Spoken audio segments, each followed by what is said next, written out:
Okay, I thought I'd just run through the brief with you first of all, to make sure I've got all the dimensions and everything right. And one small query, a couple of small queries on this. We've got, at the moment, your home over here, this side, and we've got a long, narrow, pretty much, in this area anyway, virgin piece of grass. Here we've got a patio. I've taken off from your measurements a few little bits here and there. So that was 4.4 to allow for the fence that you're going to put up. And one of my queries was, which is the fence that is yours? Is it this one or that one to put up? And is your neighbour going to do the same? I.e., are you definitely going to be fenced in, or have you the right to put up a fence anyway on your side? That was the first question, is about fencing. Whose side are we going to be? Both sides? Is that okay? Or are we going to left still with the wires on one side? I know you've got some fencing wires.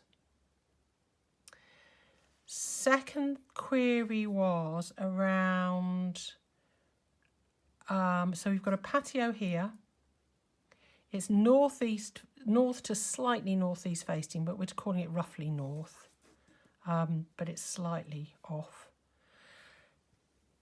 This, therefore, is south facing the sun, especially in the summer.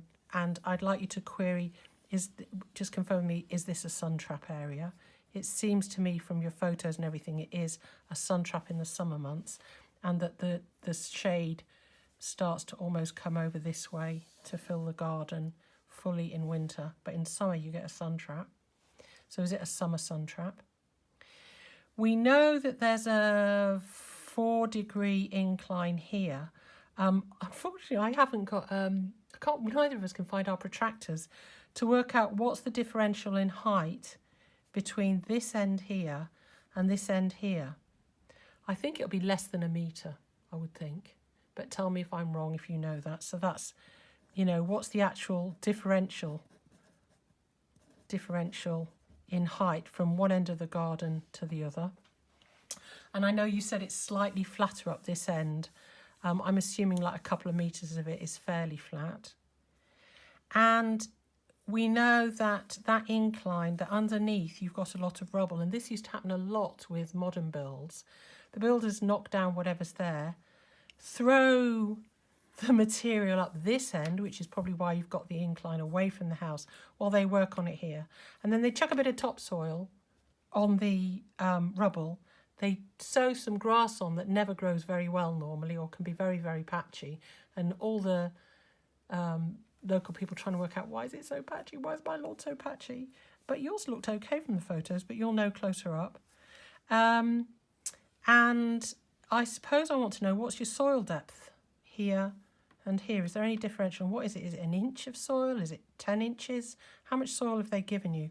I suspect not a lot. So the fourth question is topsoil. Go out, stick a stick in it, try and see roughly at a few different points, maybe here, here, here, here and here.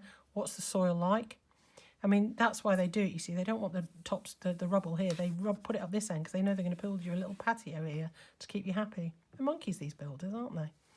Because they have to pay. You have to pay to take, even as a host, as a property owner, you have to pay, certainly in our area, check out with your local council to actually remove that rubble. And it's the one thing, even as residents, we have to pay for up here.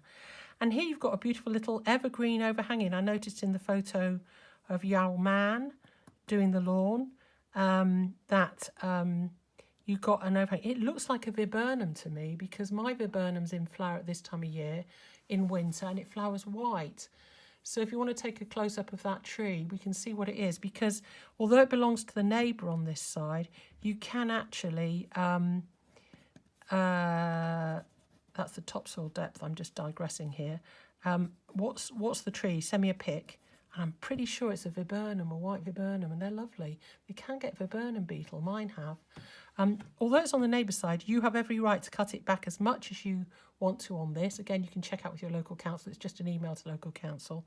But usually it's our right and I think you have to put the clippings on the neighbour's side. There's something weird, but you can always pop round your neighbours and ask them. And while you're there, subject to where we go, this looks like a shed backing onto your property. And if you do anything here of the kind that I'm imagining, and we'll talk about that later, so don't go to your neighbour yet about the tree or anything, but you could shape this so you can still have the best of it hanging over here, because it's obviously beautiful. But actually they grow in deep shade. Mine grow under ley landi, which suck all the water out of them, and they love it in deep shade. But it's worth finding out what it is. Is it some kind of lilac, or I don't know what it is flowering at this time. Have a look at the flowers, take a quick picture of the flower with a leaf, stand back from it, take another shot like that, and then whiz it over if you like. Or I can tell you how to identify things on Google.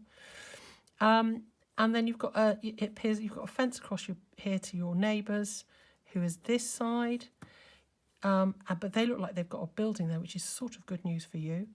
And you've got neighbours this side, and they've got like grass or like yours. And you've got neighbours this side. We have to keep them kind of happy, the neighbours. So keep chatting them up and sharing a glass of wine at your 2 metre distance, obviously social distancing, and chat them up a little bit, but not too much. Never get too familiar with your neighbours. You might have to do something they don't want you to do. Okay, those are my initial questions, and then I'm going to come back with about the actual plot, as they call it. And then I've got another video I want to send shooting straight after this, because it's a brand new area in a way. I mean, in effect, if you don't count this patio, and I know you are counting it, we've got a grey slab patio here. It doesn't look like York stone or anything massively that you can clean up too much or clear up too much. But we've got, at the moment, that's all under patio. I'm not saying we'd move that at the minute, but we can come back to that. So it's one. Fencing, are you going to be having it both sides, or have you got to wait for your neighbour to do one side, because that varies on what we do. You can build a fence on your side, there's nothing to stop you, but it's going to take more of your garden. Say, for example, this one belongs to you.